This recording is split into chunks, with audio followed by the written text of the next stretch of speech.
Hello and welcome to this week's NUFC podcast. You might see that there's a few different, all different faces except for me. I think, Cupid's struck his arrows to the rest of them and they've all loved up and decided not to be part of this. So we've drafted in Anthony and Michael. How are you guys? All right, Mark. Thank you very much. Nice to come off the bench. Yeah, I'm good. Finally making an appearance again. It's been months. I keep saying I'm good and things keep coming up. But I'm back. You're a bit like a Callum Wilson with fitness. And yeah. You make an appearance and then you're out for months. Yeah. So obviously we've got to. Yeah, it's one of those things. I don't think we can ever get away with not talking about Wembley, especially in the lead up to it. Yeah, it's just that bigger thing. And it is a question, obviously. Yeah, something that did creep into the mind, especially from the Bournemouth game, is Wembley a distraction? Yeah, because the way the players were, they were making mistakes, the passes were going awry and stuff like that. Yeah, things that you don't expect the team to do. Yeah, is the fact that it's this close to a Wembley final playing on the players' heads. Certainly playing on my head because I certainly haven't been thinking about Liverpool. It's all I've been thinking about the final, and I'm like, oh, we've got Liverpool at the weekend. Scum. So yeah, I need to get back to remembering Liverpool and the revenge mission that we need to have when Saturday comes around. But it is one of those things. I don't think you can not be distracted by it because players. In my viewpoint, I think players will be because someone like Dan Burn will be thinking, I don't want to pick up an injury. I want to play for my boyhood club at Wembley in a final. Joe Longstaff will be thinking that. Joe Linton will be going, well, I want to be at a final. Yeah, all those players will. So it is just that it shouldn't be, and I've got a feeling whilst it might have played on the minds at Bournemouth, I will make sure it's certainly not playing on the minds for the Liverpool game. Yeah. Dan Burn was really. I think he made it more obvious than everyone else. I've never seen him like that. He looked so flustered, didn't he? And that bit when he just threw his hands in the air was just very, very unusual for him. He's usually so calm and everything. I think he was frustrated that he'd made a mistake, but I think he was also frustrated that there wasn't a free kick given for the foul on Botman. True, but what I'm saying is, if he's out of character completely. I mean, he's probably had more frustrating things than that we've even forgotten, and he does make you think: are they all thinking kind of like, I'm playing for my place here, and have I made a ricket here? Oh my God, I've made a mistake, and I don't know. It's just very not like he didn't like him at all. Yeah, I think the fact that I think we're 1-0 down at that point as well, which is like uncharted territory almost for a lot of them so far, like for a good long while this season. It was 1-1 for the Dan Burn incident. At the end. Yeah. But I think we'll shape up. I mean, I think the thing is about it as well. Like Longstaff has been talking about, like he's been trying to hammer it into like the non-Geordie players. Like you win a trophy up here, that's you sorted for life, basically. You know what I mean? That you've written forever in history. And I think maybe that might have also gotten into the heads of the lads that aren't Geordies. You know what I mean? Like they're kind of thinking like, wow, if we can really go do this, and they're just having the same thing as we are, like sort of looking beyond the games at hand. Which is natural, it'll happen. Yeah. It is. There's another point with that I don't think necessarily was picked up, or whether or not everyone noticed, but there was a point where it was in the second half, we're trying to go for goal, and Dan Burn not snapped, but he got a little bit frustrated with the Newcastle fans for not giving the ball back quicker. Yeah. And now, whether or not it's that, or whether or not it's because there was a bad performance and he did want to win, and he was like, "And what are you doing keeping the ball? You should be getting it back quicker because we want to win."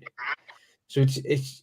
I just think there was that level in there. Yeah, we don't know what it was. Yeah, there can be many reasons behind that.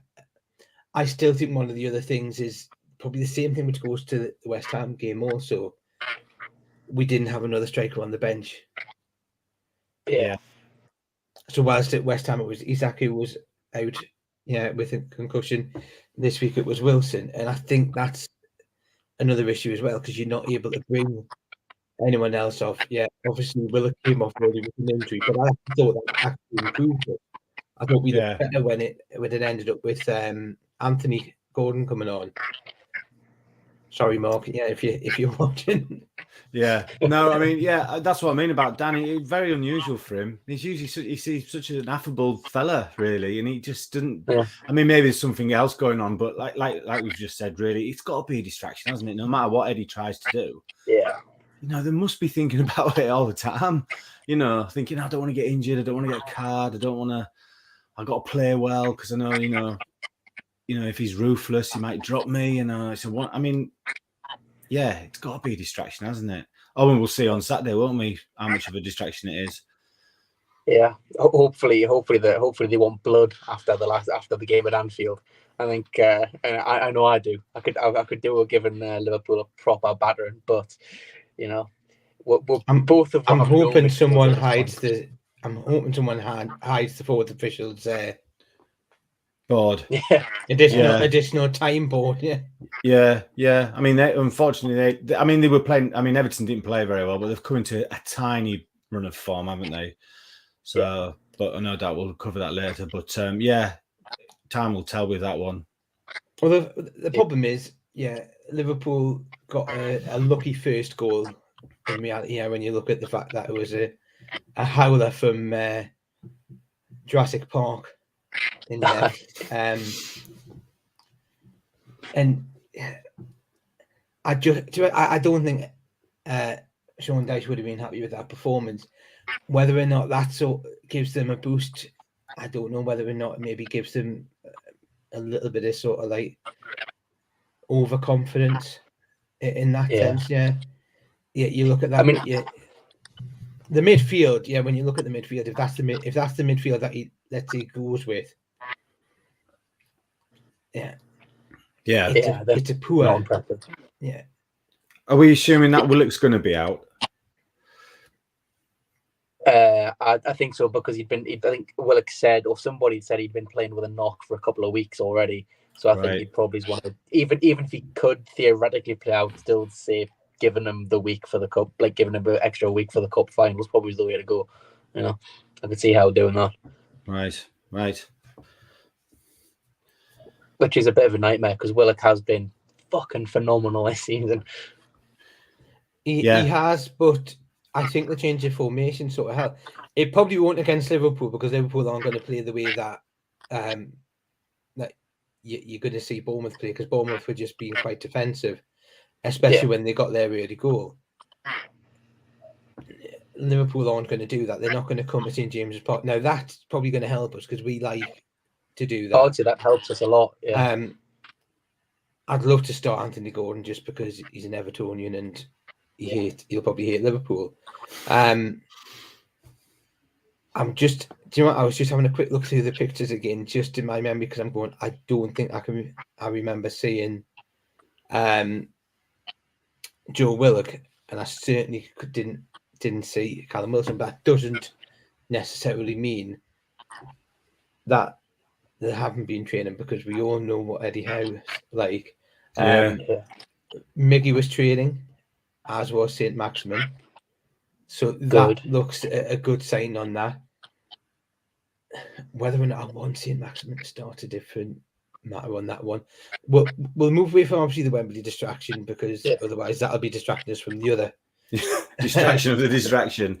And obviously whether or not we've got players fit and stuff like that does also play into the fact is form a concern. Now I know people will be laughing going, but we haven't lost. Yeah, but there's games where we're drawing them where realistically we shouldn't be. Yeah, Leeds United we drew. West Ham withdrew. There's games where we've drawn them and realistically we should be doing more. So there is like the frustration. At that point, obviously, Crystal Palace withdrew. So you're looking at that and thinking there's games where we're doing okay defensively. It in essence, but we're not doing as much going forward. And it's like, is that a concern now? That is it just our blip that every team seems to have, and will come out the end of it, or is it a bit of worry? Because the one thing which I actually noticed again with Isak is he was hardly ever in the middle. Yeah. So against Bournemouth, he was hardly ever in the middle, and I'm like, but that's where you need it. That's where Callum Wilson would have been. Yeah, but he wasn't, and it's just like, was that an issue from that side of thing? Yeah, is it a case where maybe if he's drifting out one side, someone like, let's say, Gordon needs to cover him, or say Maximin? Yeah, those sort of things. Yeah, we need to be looking at. But it is a concern. Like I said, I think both the West Ham game and the Bournemouth game, the fact that we did not have a substitute striker on the bench cost us. Yeah. Because I think if we'd had Isak against West Ham coming on with the fresh energy, I think it would have made a difference. Yeah. In the same way, I think, if Wilson had been fit, he would have started, and you would have had the same thing with Isak again. So it is just that frustrating thing. But I totally understand, because from the comments from Callum Wilson again today, is that he felt his hamstring. He wasn't going to take the risk, because he's done that, and then he's felt it, and then he's been out longer, which I totally agree. Let's not risk him yet. If it means he's missing one game to get his hamstring back, and he's going to play for longer, then that's what we do. I'm not. There's a part of us where, like I say, I'm not overly concerned, because I think Anthony Gordon can play as a forward as well. So really, you've got Isak and you've got Gordon who can play in that role. Now, whether or not we can do something where you see Gordon and I wouldn't mind seeing like Gordon and Isak players like alternating. So like one plays as the 10, one plays as the striker. Yeah, but it alternates. Yeah, even coming into a time where even like maybe Mickey comes into the 10. You've got those options where the front line, the positions that people are playing in, are quite fluid and quite adaptable. That's the funny thing about Miggy. Miggy was originally a 10 when he was playing in America. Like he wasn't a winger. But you're just thinking, they get used to playing with Isak, and then Miggy comes into the 10, and so it's one of those things. Different things, haven't they? Yeah. If then let's say Maxi moves over to the right, if everyone is multi-changing and changing the positions, you're in that way where you're going, right, okay, I don't know, because you get used to one player, and then you're like, I've got him out another one. So it's something which I think Eddie Howe wants to do, and I think that's why he plays with like the front three, because I think the front three. You also look at the Joe Linton and Joe Willock, where they were constantly switching over, in terms of what they were doing with regards to the left side. That's what we need to see. This will be something for later on, but I do also think we need a pacey attacking left back. Just because, there'll be some games where I think playing a left back will suit Dan Burn, but there'll be games where it doesn't. And I think the fact that he's having to play all these games, target back soon, isn't it? So that'll help. Yeah, that's been a real miss, hasn't he? Well, that's the one, and this is my thing, and I feel sorry for Tucker, because I'm going, it's my Tucker, but he hasn't had a chance to prove himself, has he? He hasn't had a chance to see how he's come on. I mean, I thought I said this last time. I said about Dan Burn, against Southampton, they find it very easy to get behind him, and I think Bournemouth found the same thing. And maybe again that was part of his frustration, because that's just not his game, is it? I mean, he's done very well. Don't get me wrong; he's done fantastic, but it all just seems lopsided, because down the right we're fine, but we don't do that on that side, and that doesn't help Maxi. And then he gets criticised and he gets frustrated, and we're very sort of like I'm not going to the left. I don't want to criticise Maxi. No, I don't want to. The two worst games that Dan Burns had at left back has been the last two games when Maxi's played. Yeah. And Although I think the Bournemouth game in particular, an important thing to remember is Gordon came in and was playing on the left of that midfield, and he's going to do a lot less defensive work than Willock's going to. There's a lot of defensive work, but it's still not Joe Willock. Joe Willock was kind of, bred a defensive midfielder originally. So it's, Well, because Joe Willock's normally was on the wing, so it was normally Joe Linton that was doing the covering aspect of it. Gordon against West Ham when he came on was doing a lot more covering. He was being played more as a number 10. When he came on, because the decision was made to, we didn't have three midfielders, so we'll go to a 4-2-3-1. So that's where his focus was. But the biggest frustration I have with Maxi is the fact that, he can do a run, he can do that, but his passing has been poor the last two games. Yeah. His decision making is still not the best. He'll just pop the ball into the box and hope for the best. And no, you need to look, we need to pass to someone. There's no point just putting the ball in and no one being there. Well, he's head down, isn't he, Maxi? That's the thing. Yeah. All follow me. Come on, lads. You know what I'm going to do. Let's just keep going. If, let's say, he doesn't like the way the game's going or something like that, or if he gets fouled in that, he takes it and he just strolls back. And I'm like, no, you need to be up, you need to be running, you need to be chasing those players down here. Like what you would see with Joe Linton, like what you'd see with Joe Willock, what you see with Sean Longstaff. So it is frustrating, but the question which I'll go to Anthony and you first is, are you concerned with the form? Or is this just our dip? We're still not losing. And at some point we will get back to doing what we did and picking up the 3 points. No, to be honest, I'm kind of like, it's slightly concerning. It always is when you're not winning. Obviously, especially the position where we're in, to finish top 4, we need to pick up just all of the points. But the flip side of that is, I think back to earlier in the season, and we started really well. We'd had that game against Forest and we'd had that game against City where we were looking world beaters. And then we did this. Bruno got injured. We dropped off a little bit. We had draws against Bournemouth. We got the Liverpool loss. I think we drew with Palace, I think around that time as well. And it was the same thing where it is now, as we were looking a bit stale. There was something not quite right, but we're creating. We're still, for the most part, the better side in most of these games. I think we have been, really, apart from the Bournemouth game.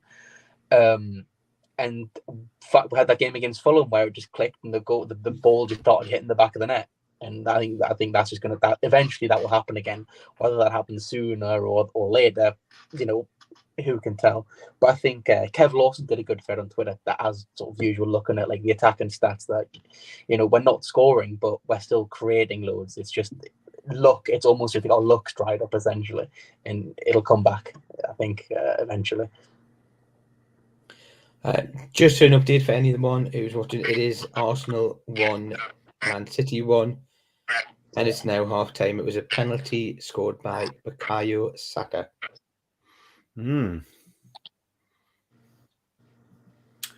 Yeah. Whichever way you're happy with that, but whichever way your bread's buttered on that one, probably best for us points wise. Keeps us in touch if we've still got any title winning, which is probably a very, very long shot. I mean, I agree with everything Anthony's just said there. I mean, for me, it's easy to just go Bruno, isn't it? We're missing Bruno, but we probably are missing Bruno. But then again, you're right as well, Mark. Trippier made so many crosses into the box, and there's just no one there. And there was just no one to be finish it off. I mean, Maxi tried to do one header, and he bloody got injured, didn't he? So he's obviously not used to doing that. So. I mean, Bournemouth. We're getting to the nub end now of the season, aren't we? Bournemouth. It's no surprise that probably all the games played against Bournemouth now 3 times, they've been drab affairs, and that we've not been our best. Probably for a reason, because they just come. They treat us like a good team, because we are a good team, and we're getting some respect. So I don't think that's any coincidence. They're fighting for their lives. And they're going to make it difficult for us. We've just got to find a way of breaking it down. We've got the defense sorted out. We just don't have that little spark that we need. Simple as that. From there on, really, it's as simple as that. Going to ask a question. We'll go to the last 2 games especially. If Bruno had played, would we have won those games? West Ham, yes. Bournemouth, no. I think West Ham, Bruno, because the problem West Ham was Rice. We just let Rice run the game, and he'll do that because he's a fantastic player. And I think Bruno would have cancelled a lot of that out. That's kind of what Bruno does most games. He cancels their 6 out. But I think Bournemouth problems were a bit deeper than Bruno because we just couldn't break them down. And as good as a creative player Bruno is, we had Bruno when we played Bournemouth at home, earlier in the season, and it was the exact same. It was literally the same game. They defended well, they scored early, and then we equalised later on. It was just, See, I sort of like write off that game because it wasn't a normal game. The atmosphere was down and drab because of obviously the situations that happened and previous to that. But it is like a concern when you look at the fact that with Bruno, we haven't won a game when he's not been in. And it's like that needs to change because we can't be reliant on having Bruno fit because he's not going to be fit. Yeah. And sometimes the way that he plays, he's not going to, he's probably going to pick up cards and he's probably, he might pick up a red card and that. It's what you get from a combative midfielder and that. It's these sort of things that are going to happen. The final topic that we've got, but we may then just go into like a general topic of that is Wilson's fitness becoming too much of an issue for us? It's the same as it's always been, hasn't it? Yeah. It's always been this way with him, since he came. So, which I think is a surprise a lot of people, depending on what you think about Chris Wood. Letting him go is a bit of a, okay, because of Wilson's fitness. And certainly, if you're on the camp of, Wood, no, not replacing him, even with a loan, anything on loan is just. We did replace Wood with Anthony Gordon. But is he an out-and-out striker? Is he playing that sort of? He has played it. I'm sure he played that when Everton. He played for Lampard last season. He played as a left striker in a 4-4-2, and was. But when Calvert-Lewin was out injured this season, he did start him up front as a striker because he didn't have any other option. Yeah. So he can play there. And like I said, in the 2 games that I've seen from him, he's looked really good. He's looked tidy. Yeah. He's looked lively. Yeah, he's certainly put. He's willing to battle. He's willing to run. So there's all those things that you look at. You look at the fact that obviously Mickey picked up an injury, which changed things because I think Maxi was probably going to be the one that was coming off and Mickey stayed on. Obviously, that all changed there. I think the other thing is the fact that we don't play to a style that we needed Chris Wood. Yeah. We're not pumping balls into the box. We don't need that height and strength in that sense. So I think that's probably one of the reasons to why it was reluctant to let him go. I also think Chris Wood pushed to go. Oh yeah, that's not in dispute. But the thing is, really, is Gordon an out-and-out striker? He's not, is he? I mean, there must have been. I mean, I think they had not forced their hand, but I think Wood certainly made overtures. He wanted to go. I want to go. I don't want to be third. There's got to be an option somewhere. But like I said, because Wilson's fitness is so up and down. I mean, he literally. We've no idea if he's going to play, have we? Simple as that. Is he going to play fit to play on Saturday? Who knows? That's the problem.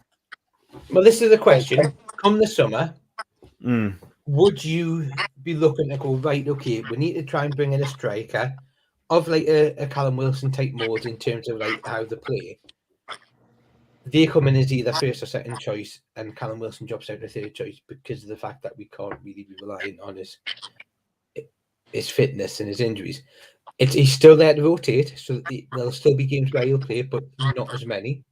And it means we've still got 2 on there. I just think, are we coming to the point now where, because of the injuries and because of the issues that we have with Callum Wilson, and obviously age is coming into a factor because he's not getting any younger. Yeah. do we go right? Well, if we want to go where we need to go, really, do we need to put him into the subs bench and use him sparingly as part of a rotation? Because that's the other thing that we're going to need to do. Yeah, we can't always start Wilson. We can't always start. Isak in that sense. Yeah, so you're looking at that. You're looking at the fact that Gordon's coming in, but we're probably going to be likely getting rid of like the likes of Matt Ritchie, Ryan Fraser when the time comes, and that's so you've got the left winger aspects of it out the door. So you're looking at it and going, right, well, that's fine because we've got Maxi and Gordon on that side. You've then got this. So it's just one of those things when you're looking at it and going, do we need to bring someone in? Yeah, as a striker, I think another midfielder is a definite. Yeah. Just because of the fact that we need someone, not necessarily John Joe Shelby, yes, but someone who can do like the defensive midfield work. Yeah. Which frees up Bruno a little bit. Yeah. And I also think we need a pacey left back. Yeah. I mean, it's such a hard question to ask, isn't it? Because I mean, it depends where. Let's assume we get into Europe, right? Maybe not Champions League, but at least the Europa, right? Because you'd have to have a massive drop off for that not to happen. So that opens a new challenge. So then, do you need 3 strikers for that? Probably. If we can afford to get one, it's a different thing. Because if we roll back 5 years. And all the shit that Mike Ashley's done, which has left us so far behind in so many areas, on and off the pitch, it's going to be so hard to balance up. What do we get? What's a priority? Like you said, Mark, do we need a DM? Which I think we do. Do we need a winger? Yes, I think we do. Do we need another striker? Probably, yeah. If we get into Europe, yeah. Because Wilson is just you can't rely. You can't.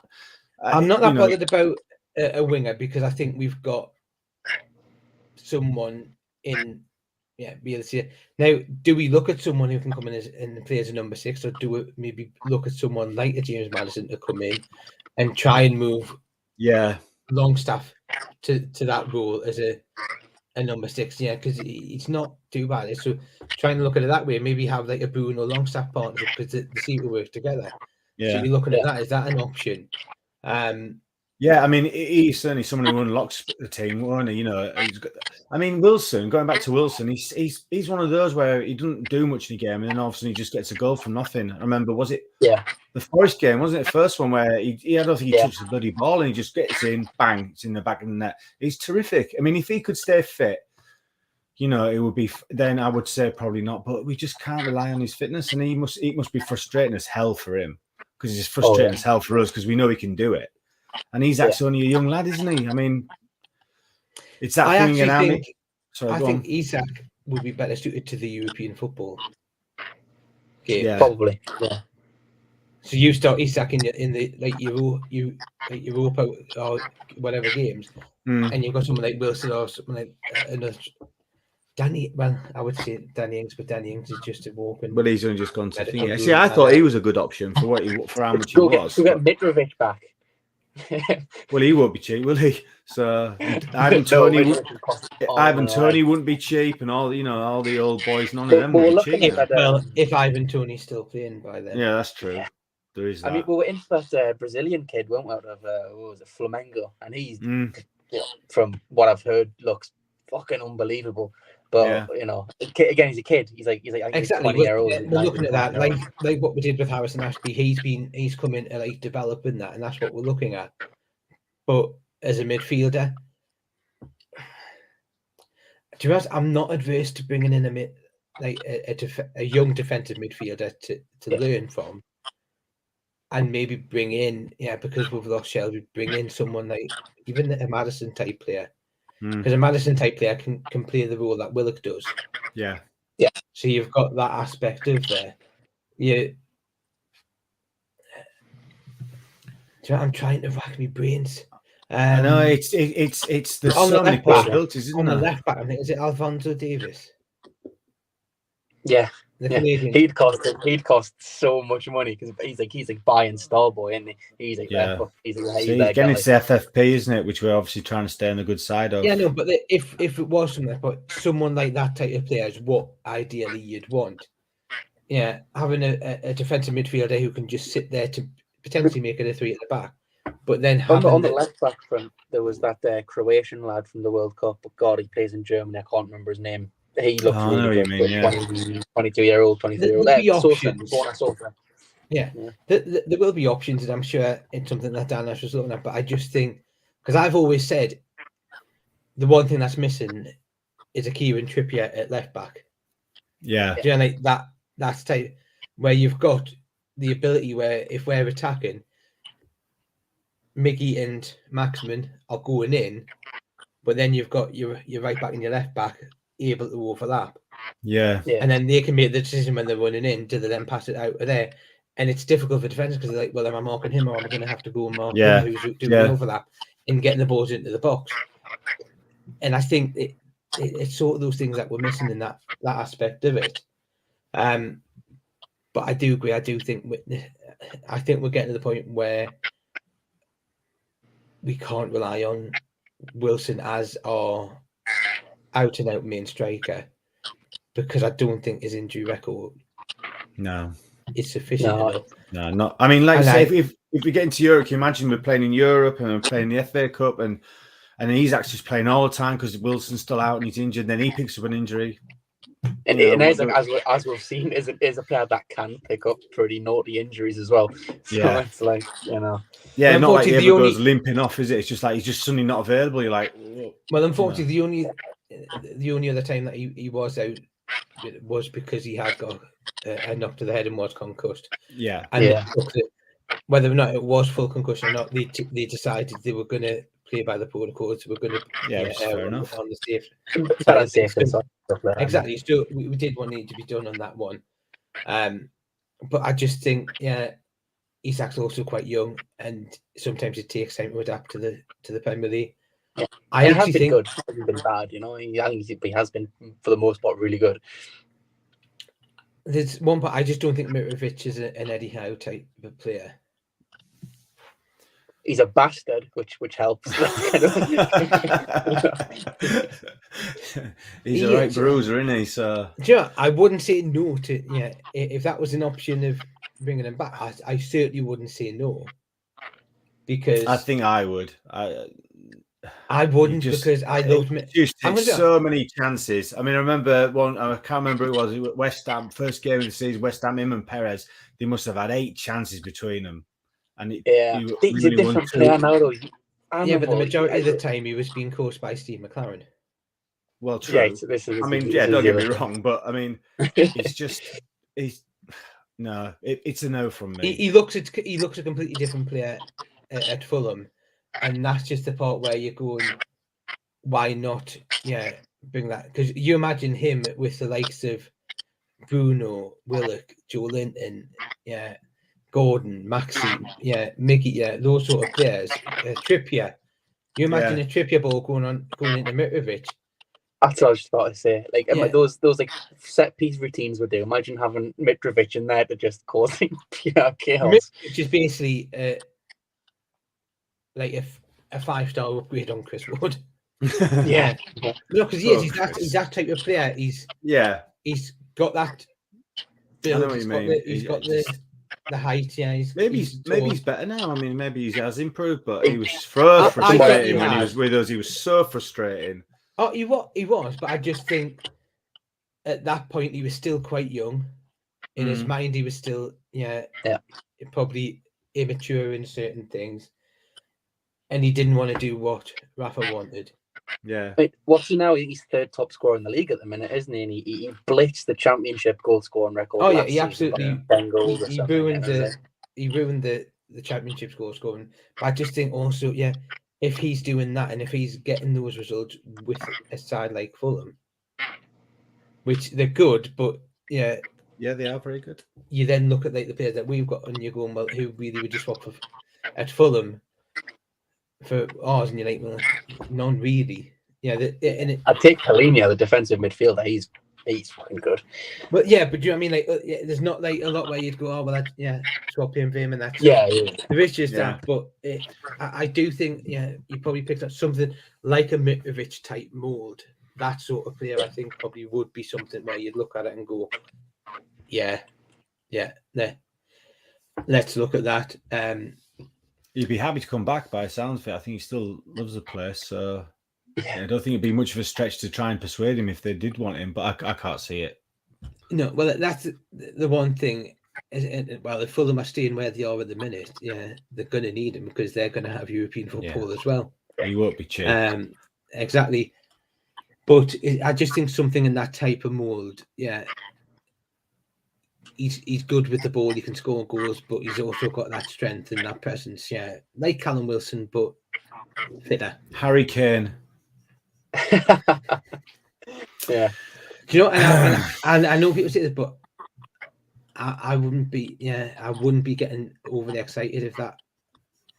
What's that? The Norwegian lad at City?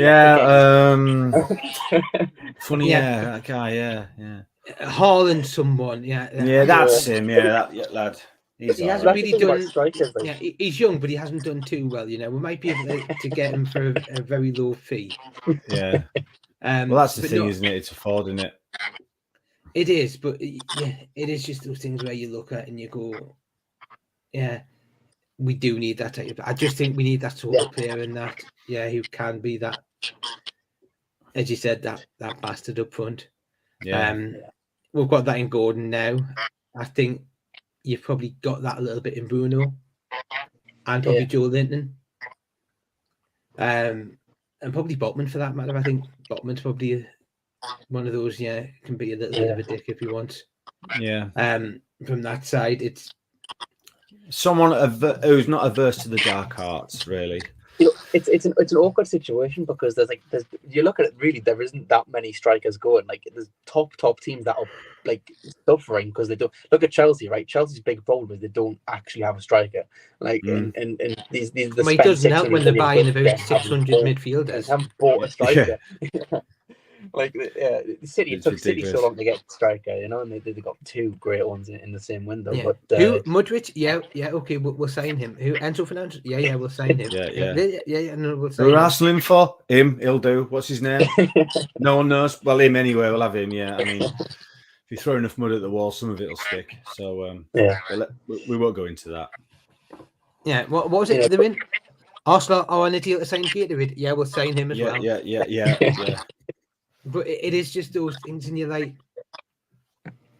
maybe some of the buys could come off for Chelsea. Yeah, I think Mudryk the one that really go on, Mark, sorry. No, so I think Mudryk will probably come good for them. I think Enzo Fernandez probably will, but you look at the fact that the rushed and went and got Pierre-Emerick Aubameyang. Yeah, and I'm like, of all the strikers you could have got with the money, you went for him. He was out of the door. He was a Tuchel, wasn't he? Because they were together at Dortmund, weren't they? So I mean, they signed him and then they sacked Tuchel, which is like, now he's not even in their Champions League squad. So, but again, isn't Benzema out of contract at the end of the season? Possibly. I think he's been not that good. We won't be able to afford his wages. I think I'll ask a question here for you. If you were offered Neymar this summer, no, because PSG don't want him. So if you were offered Neymar this summer, would you sign him? In a heartbeat, I'd take him immediately. I have a fairly unpopular opinion on Neymar. I fucking love Neymar. I know the diving and all that, but it's like you sort of look past that, and what you have is like legitimately one of the greatest technical players of the modern age. I think he would come in, and because you can play him. I mean, you play him in number 10, left wing, right wing. He's going to do whatever you need. Of course. I think you'd have to take him. Would you, Mark? Would you take him? Yes. Okay. Because the question is Neymar better than Callum Wilson? Yes. Yeah. Well, is Neymar better than Callum Wilson? Is he better than Alan Saint-Maximin? Yes. Yeah. Is he better than Almiron? Yes. It must be a generational thing then, because it's just a no for me. Just no, I don't. It's just no. He's everything that I despise about modern football is in a nutshell. What, a good player? Well, he's all right. I'd rather have Harry Kane. Well, put it this way: he might have dropped a little bit in form, but you imagine what Eddie Howe could do with him. True. Yeah. But I mean, he's playing with Messi and Mbappe, and he still can't score a goal between them. So I think the problem with Neymar would be he's a bit Wilson-like, and he's not fit that often. He plays sort of 20 games a season, 25 games a season, and he's got. Yeah, well, we'll just rotate Neymar and Wilson. Yeah, we'll do like one game in, one game out. Have a bit of a rest. We'll do that. I'm just glad that I know we can't afford him. So that's yeah. His wages would be ridiculous. Yeah, FFP. But Al Nassr, someone might sign him and then loan him in Newcastle. Yeah. Well, that wouldn't surprise me. So if he went Cristiano now, how old is Neymar anyway? Is he 28? I think he's 30. I think he's. Is he really? 30. Oh, he's been around for ages. Definite no then. He's been around for a while, but he's still good enough to do. Yeah. I'd probably take Lewandowski for a season. Oh, Lewandowski's still Lewandowski's one of those players, like he never relied on his physicality, right? So he's a bit old, but he's still all there. You know what I mean? Like, what's his name? Was that AC Milan? He's in America now, isn't he? Is it? What's his name? Who's it? Zlatan? Yeah. Oh yeah. Let's get older and older. That would be box office. That would be. Now he fits everything you've mentioned. He fits. Max everything. But Max would just be unbearable because he'd be like, we've got Isak Crafton now, Zlatan. That would just be. He would. I would rather have him. Yeah, I got. I was because I have the worst sleeping pattern known to man. I just end up watching like a lot of Brazilian football like 3 o'clock in the morning when I've got the time, with being a student and stuff. And there's this kid at Santos. He's a striker, and he's like 19-year-old. Everything he's a proper number 9. Like, his name's Marcus Leonardo. He would be a banging sign. You get him for 20 million quid because it's the Brazilian league. They don't really sell for big fees unless it's like one of the greatest kids. He would be. I would love to. He's my dream signing. I think Marcus Leonardo to be the number 9 backup to Wilson. But it is one of those things of let's look at the South American market because they do bring some really good players. Yeah, you've got Bruno Guimaraes, who's who's come from Big Joe. Yeah. We were in for Andre Santos, who's gone to Chelsea, and he's a fucking player. He's like serious. He'll always be starting for Chelsea when he comes in. But he hasn't even. I don't think he's got his work permit yet. Apparently, they're going to get it because he's at the under-20s championship, which they've just won. I think. I think they're going to get sorted after that. That's the last I heard. Yeah, time for Mr. Ashworth to earn his money, isn't it? Because that's what he's there for. So yeah. This is the guy who was getting like Matoma out of like Japanese university teams and stuff. So it's like, Well, that's the thing though, and that's what like people were probably criticizing, going, "Oh well, we should have signed him." Right, that's fine, but we spent 40 million on Anthony Gordon. We brought in a couple for right back, which is what I said we needed all season. To be fair, in that sense. But we're not just gonna. Eddie Howe's not just gonna sign anyone just for the sake of the fact that we need someone in. Yeah, we're not Chelsea, it's got to be the right player, and it's also got to be for the right money. We're not just going to go out and let's say, all right, well, we want Maddison, but actually he's going to be 70 million now. Well, no, we're not going to pay that because there's less time on his contract than there was in the summer when we came and asked about him. So, there's a plan, there's a process. We did that. We waited for Botman. If you remember, we went for him in that winter window. We didn't get him, but we ended up getting him in the summer because we stuck to our guns with the finances of the deal. Yeah, made lots of Italian journalists really, really angry in the process. Exactly, but it's something that we will do. Yeah, the fact that we managed to get Trippier for 12 million. Yeah, it's a bargain. Nick Pope for 10 million. Right, how we did that. That was mental. I'm still a little bit stumped on that sense. Yeah, I actually think Bruno for the 38 million we've got from plus the add-ons is an absolute steal. I mean, Chelsea have just paid 100 million quid for a midfielder who isn't as good. Like, exactly, Enzo Fernandez is really good, but he's not Bruno. But you look at that and you're actually thinking, was it Steve Nixon that was the issue? Yeah, under the previous regime, no, it was probably Ashley and Lee Charnley, because Steve Nixon probably bought these players' names and they're just going too much. What was this? Oh, Nabil Bentaleb. Yeah, we'll go for him. Yeah, that sounds right. I mean, loan fee. No. Danny Rose. The famous Modric one, wasn't there, back in the day? Oh god, that was wild, wasn't it? I mean, that's it. Argument over. Yeah. And this is the problem we've got. We're still reeling from that. Yeah, to be where we are, we're not going to get into that. But it's also a thing we are trying to do. We're trying to build. Yeah, Bruno's still young. Yeah. Yeah. You look at the fact that we brought in Botman. He's still quite young. Yeah. Isak's young. Gordon's young. Yeah, we have a type, don't we? Simple as that, Yeah, we're looking at young players who can develop similar, and I'm going to say it to sort of like a Brighton type style, because they look at like bringing young players in. Like you said, Trossard was one which they've got. Cucurella was probably another one that you look at. Like I said, Matoma. When you're looking at that, there's so many. To be honest, there's so many when you look at the side there, and you're going, you just look at that and you look at what they purchased. Lamptey is another one which you look at there. Yeah. So you look at that and you're going, how on earth do they? Yeah, they keep on. Yeah, I don't know how they do it, but they just keep on doing it. Absolutely, yeah. And I think the reason they kept doing it is we have them now, Yeah. I think Actor sort of he didn't do all of it, but he put the groundwork in. He was the guy that was like, this is how we're going to operate, Well, like I said, the majority of the signings were done during that sort of time when he was there.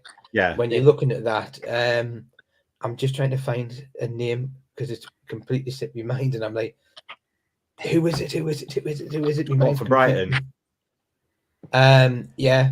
That Caicedo, yeah, Moise Caicedo, the one that Arsenal wanted. Yeah, but rumours he's on £3,000 a week. Yeah, and you're looking at that and you're going, well, even if we get the money, if we pay like that on a like let's say 60-70 million on a transfer fee, we could probably get him on £30 a week, and he'd be like, "Oh, great, yeah, you've 10 times your wages." 10 times your wages. Exactly, and you're looking at that, and he's probably going buzzing 30,000, and you're like, "Well, yeah, Bruno's probably going to be on like 180,000." Yeah, so it is just those things. But you look at that, Estepinian, they're left back for Brighton again. Hell of a find, yeah. Alexis McAllister, yeah, another one. Yeah, when you're looking at that, and my mind went completely blank, and my phone decided to freeze. I think that the wider point is, there was another Ferguson.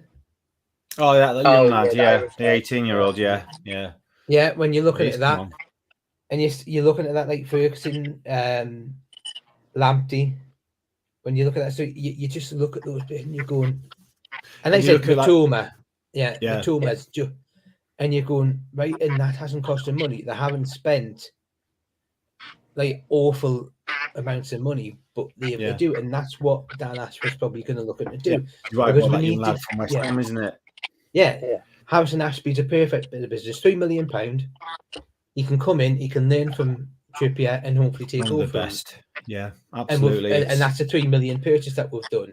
Yeah. So there'll be times where we do need to spend money, but there'll be times where if we can, like you said, some of those Brazilian players, if we can bring them in at a young, absolutely, sort of like style, that's what he's going to be looking at doing. Yeah, Yeah. The other good thing is with Ashworth, like it won't solve our problems this season or even next season, but he's so good with academy players. You know, like we've got the lads in the academy, like the Lewis Miley's meant to be fucking unbelievable. And the lad who managed to get on the bench and that. He might even make the bench this week. Obviously, if Willock's still out injured. Yeah, I'd love that to happen. Yeah, there's a part of us where I'd love to also get it to be in an opportunity where we can get him on the pitch. Yeah, even if it's just for a couple of minutes. I think he played during one of the friendlies. I think it was either he did. But you imagine? I know, but do you imagine being 16-year-old? Yeah, Lewis Miley. Yeah, one of the best big things, and coming on at St James's Park against Liverpool. Yeah. It'd be just like just that feeling. Yeah, if it's towards the end of the game, stick them on for a couple of minutes. Just let them have that feeling. 5 minutes and we're 4-0. You know. Yeah, bring him on when we're winning the cup final with a minute to go. Not that, but I'm just like, you imagine, because he's a young lad, he's from the north. You say, look, I'm going to give you this little taster now at the end of the game. This is what it's like to play at a packed St James's Park in the Premier League against massive sides like Liverpool. Yeah. Keep doing what you're doing. Keep working hard. Yeah. And you'll get this all the time. Yeah, it's that mentality. Nice yeah. And that mentality thing of, he has the carrot and the stick. Here you go. Yeah. Yeah. This is what you could be getting. This is you're feeling in that. And I'm going to say it is that. I think, and I will say, and I'll say this perfectly, it was the Southampton game, the second, was it yeah, because that was on deadline day when we played Southampton. Yeah. And the atmosphere which Anthony Gordon and Harrison Ashby came out to, they honestly must have been looking, going, okay, right, I thought they were good, but wow. Yeah, I want a bit of this. Yeah. And they're going, I want to be playing in this. Yeah, I want to be a player playing in this sort of atmosphere, because it must have been unreal. Yeah, when you look at it. Like the game as well, we're 2-0 up quite easily on in that. And just the atmosphere, and I'm saying any player, when you're looking at that, would go, wow. It's something that you'd want to play. And Bruno, I think, I'm sure he made a comment, he went, this has been the best year of my life. Since, moving to Newcastle.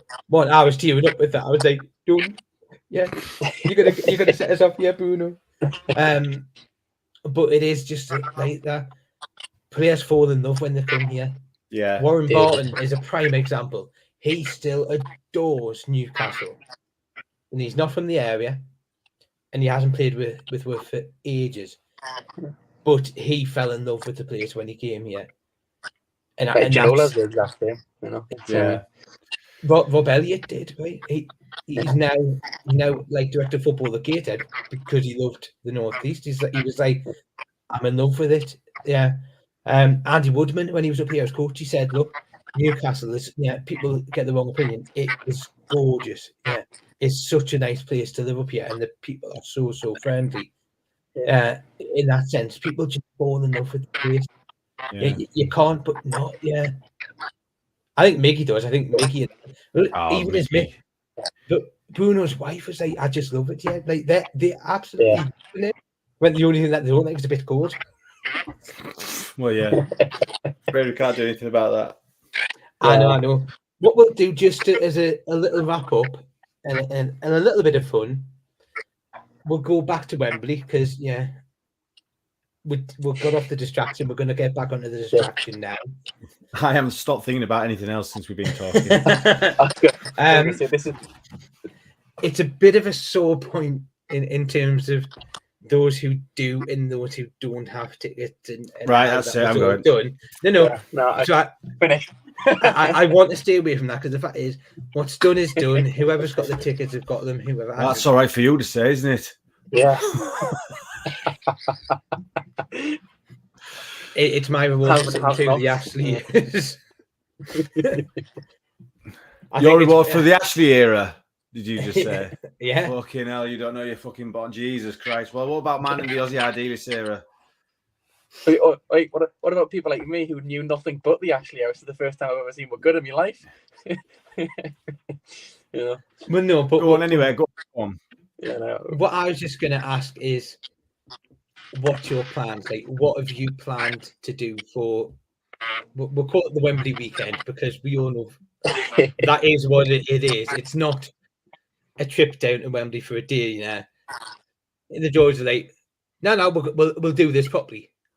We're going down for the weekend. Yeah, I'm probably heading back the Monday just because we'll probably be too hungover to either drive back or manage to get any trains because the trains are stopping.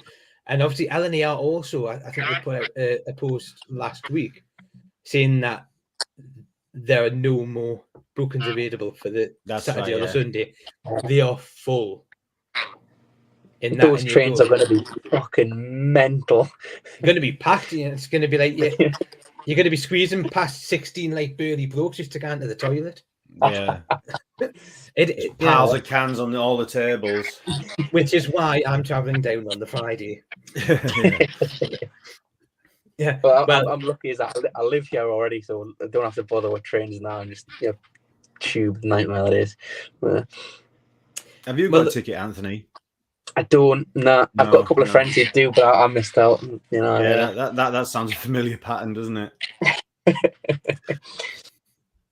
Yeah, no. But my plans on for the weekend of the cup final is get blackout drunk on the Friday and remain that way until I can find out what the score is Monday morning. Oh dear. So, Michael, what's your plan? Well, I mean, I live closer than you do, Mark. So, but I'm still coming down on the Saturday, even though I could quite easily, comfortably do it on the Sunday. Really, I just don't want the hassle of. I just want to be there and soak it all up, similar as that. I just want to even though I'm not going to the game, I just want to be there and just soak it all up. It's going to be, like you said, I've not seen about the result yet. I am thinking about just being there with everybody. Yeah, no, I'm the exact being there with my own. Trafalgar Square Saturday. Trafalgar Square Saturday night. It's going to be pissing down with rain. It won't make any difference, will it? I mean, you thought you saw a crowd. You think you saw a crowd with Sunderland and all these protests? No, this is a crowd. Yeah. I mean, it's just going to be fucking carnage, isn't it, really?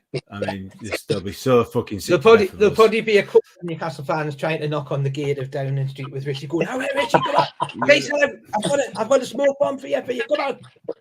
I was trying to explain to a couple of my pals down here who aren't really, not even football fans. And I was like, what he's doing, like, sort of the weekend of the 26th, and they're like, oh, doing this and that, and I was like, good luck getting fucking traveling out. All you're gonna hear is these northeast accents everywhere you go. They're like, what do you mean? I was like, well, Newcastle are in a cup final, like, yeah, and how's that going to make the tube bad? Wait and see. Yeah, you fucking wait and see. Literally wandering on the train and then wandering back on it because actually we're getting off here. I don't know. Where are we going? Oh, I don't know. What's happening? Hey, man, we're getting off. Oh, come on, back on. And it's going to be. You ask everyone in London what you're doing on the weekend of the 25th and 26th. Leaving out of London. Yeah. more than fucking COVID, they'll have nothing on us. They'll all be fucking Friday. I'll all be traveling down and they'll be traveling out. It's just going to be a line like, never mind an alien invasion. Never mind fucking balloons in the sky. Jesus Christ. I mean, it's going to be fast. It's going to be fun. It's going to. You then also look at the box park at Wembley. They've announced that they're going to be the fan park at Wembley for Newcastle fans. That's right, only Newcastle fans, which is great. To be honest, come on, they've went out with the two lot of fans. Which one's going to drink the most? Which one's going to Newcastle drink the most? Try. How are Geordies? In you come, come on. I believe it's £10 for a ticket. It is, which guarantees you in before the game. If you just register, then it's chance you. I think I might do that. I think I might head up there. I think I might head up there for the game. Get a ticket. For box park, for the box park, it's got to be orders only.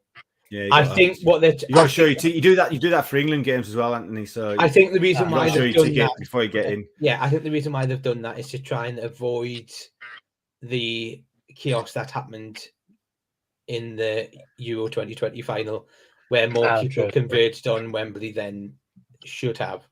So I think that's just what they're trying to avoid. I mean, they're expecting like if anyone wants to try and break and climb up to level 5, yeah. I mean, they expect to have a ridiculous amounts on Twitter and various social media, 50,000, 60,000 of us going. And, I mean, can you imagine all of us just turning up? I mean, it's just going to be like, what the fuck are we going to do? I think there'll probably be quite a few pubs in London that'll decide, we'll show the game, because come on, Newcastle fans, certainly. Well, I mean, there's a couple of pubs I go to and that show basically every game that's on the telly, so they'll definitely have one on then because it's the late kick-off on Sunday. Well, exactly. I know the London Magpie Group are doing a sterling job in trying to find places where they are indeed. Go. Yeah. I know I know True Faith have got 2 events, one on the Friday night, and then they've added a second one on the Saturday at 2 p.m. because of the demand and the fact that they sold out on the Friday one. It is just that. Like I said, and obviously we know Max, our Swedish correspondent on this. He's travelling over on the Friday until the Tuesday because he was like, I want to be there with fellow Newcastle fans. I don't want to be watching it on my own. Exactly. Yeah, and that's just what it is. Yeah, this is. Yeah, it's one of those ones. I actually don't think the result matters. People are just going to go down. They're going to be nice. They're going to have it.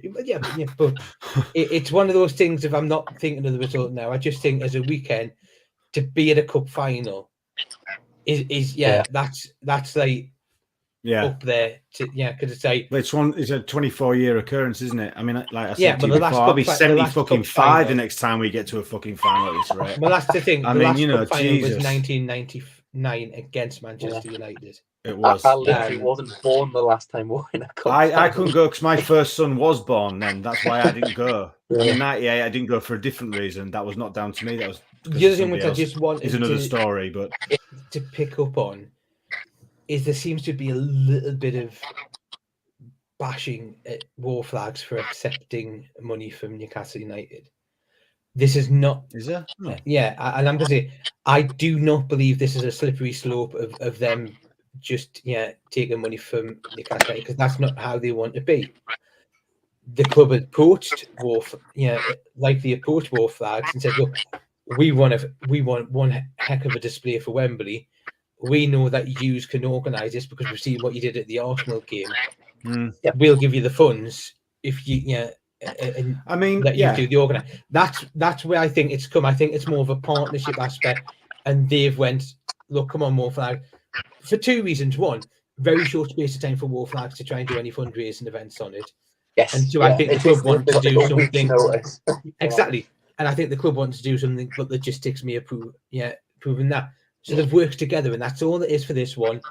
After Wembley, it will be back to you putting your money in, donating, do whatever you want. And it's still being fan-led and paid for display. And also, I mean, we're all paying now to go down there. I mean, I won't tell you how much I paid, but it's, it ain't cheap. And then that's before I've even spent a brass razoo down there. About so I mean, it's good that the club have gone, well, maybe people won't be able to afford to do it, so we'll do it. You lot are all selling out already, so we're going to do this, So yeah, but like I said, I'm looking at. I probably forked out about £500 on the travel and accommodation. Yeah, I've not done quite as much, but it's is quite cheap. So no, but it was all just because, and like I said, this could be a once in a lifetime opportunity. I was too young to go in 1999. Yeah, I want to go, because it's just something that you say. I watched my team play in a cup final at Wembley. It's something that I haven't been able to get it done. And 2, it's just something we can tick off because the matter can go, "Oh, you've never been to Wembley in a cup final." Yeah. I mean, the thing is, that's why people get so upset. I haven't got a ticket because they want to see it because it's such a rare occurrence. I mean, but I understand. I was like that. I was so fucking gutted I couldn't get. The fact is, there was always going to be someone upset because of the sheer demand of that. Yeah. Also, the allocation you get from Wembley, the teams get stupidly low. It's a 90,000 seat stadium, and the teams get 30,000 apiece. Like I think which is what we said on this pod a couple of weeks ago. Yeah, but it I mean, nearly a third. Yeah, but they don't need a third, do they? Well, I also do not need a third. But from what I've also said, there's football league clubs that are actually doing competitions for tickets because it must be because it's the League Cup, So Exeter, you could see an Exeter fan in there watching it, and you're like, no. It just goes to prove that, as I said before, we don't count. We're small potatoes compared to those guys in the boxes who are going to spend in a day more than we probably 25 of us in a group could spend in a day. They're going to just drop it each. So we're tiny. We're nothing. We're allowing you to come, and that's where our game is. It's money driven. So but it's not right. So don't put your eye on your fans and your own guys and the club. Yeah. Ask why are we not? Another 5,000 could have just would have made a big difference. Well, it would have made 5,000 more people different. Even that. I mean, that's not a lot to ask. But it's 26,000 that we haven't got between us and Manchester United. It's ridiculous. Yeah. Well, I think to be honest, if we'd done it on people who actually live in the areas, you probably would have ended up with about 10,000 Man U fans from Manchester. That many? I was being generous. Yeah. Are we going to? Shall we start the Man U bashing now? Let's start it now, shall we? Yeah. Well, as I've said, I was just about to say, I hate. Have you seen the Man United? They've been singing their own version of the Bladen Races lately, which is they've been doing it for years. Someone said they've been doing it for years. I don't know if that's true or liar. They've only started doing it really in the past couple of months, and it's terrible. No, I have heard them do it previously, and this was years and years ago. So it is something that has been around, but maybe hasn't been sung as much. The video that I'd seen going around was some guy at a memorial thing singing. Oh, the Munich thing, yeah. And Ten Hag was behind him. That was. And I'm not being funny, but he absolutely destroyed that. I'm like, come on, if you're going to sing that at this event, get someone who can sing it. Jeez. Yeah, there's a tune there somewhere, mate. Find it. Bloody hell, couldn't carry a tune in a bucket. I mean, we sing, to Hey Jude, and they're Liverpool. Are we not going to sing to Liverpool because that's their band? Yeah. I mean, it doesn't really bother me. Well, it is those things, because realistically, Brentford started doing the Hey Jude sort of like thing well before we did. So, but it's one of those things, fans do it. We all know where ours is the best version, so Yeah, it is weird though that they're doing it. If you want to do a song, I mean, Hey Jude's very popular, I mean, well, that's the thing that gets me about it is like, Hey Jude was a kind of sort of great pop song, whereas like the Bladen Races is like an ancient, but not ancient, but a very old Geordie folk song. It's kind of like a weird thing to pick out, but it is. As long as people, I will also say if they are struggling to find anyone to sing the national anthem on the pitch, I'm quite happy to lend my vocals. Okay, maybe we should have a trial of that at the weekend. You can I could put Michael's name forward just so he's like, I've made it into Wembley. I'd sing the national anthem, absolutely. If that's the least I have to do, then absolutely. I don't care. I don't care about the royal family. I'm in Wembley. I don't give a shit. But today I do. I'll go dressed as I can't say that now. I was going to say I'll go dressed as the Queen. I was going to say, but obviously, I meant that respectfully. But I will go dressed as Prince Charles. Give me a tiara. King Charles. What did I say? Prince. I was getting all excited then, the idea of getting a ticket. I mean, as I said before, I'd have turned tricks in Hyde Park to get a ticket. If somebody offered me like a ticket now so if someone said, Anthony, I'll give you a ticket now, but at half time you've got to run around the pitch naked. Okay, give you a ticket now. I'd be drunk anyway, so I ain't gonna. I'd pay them not to give you the ticket. Yeah. Where's your mates? You and you out. To be honest, there's probably 30 odd thousand that would chip in. You what? Right, 2 seconds. Yeah, you go. Here's a £5. Different. Give them the ticket. Oh dear. Oh god, yeah. You got to laugh, or you just cry all day like I did on Tuesday. Yeah, it's gonna be. It's gonna be a hell of a weekend. I just sat back and went. You do what you need to do. Yeah. I'm staying out of this. Oh yeah, I mean it's just. I know why people are disappointed. I'm disappointed. It was always going to be the case. Yeah. I still didn't get one, but I can't really actually fault the way they did it that much. To be honest, like personally, I think they did it. No, there was never going to be a good way of doing it. Apart from just drawing everybody's name out of a hat. That was the only way it was ever going to be completely fair, and then you were still going to piss those people off who put their money down. You know what I mean? You're never going to get. Yeah. I mean, just. we all have our own stories why we wanted to go. Everyone's got a personal attachment to it. That's obvious. So I know, but yeah, it's just one of those things. Yeah, it is. Yeah, it's like you said. Probably some of the like Dan Bain's family probably aren't going down because of the demand. Some are showing Longstaff's family probably aren't able to get down. It's going to be that thing that happens. It's it is just that. Yeah, someone's. I will enjoy it no matter what.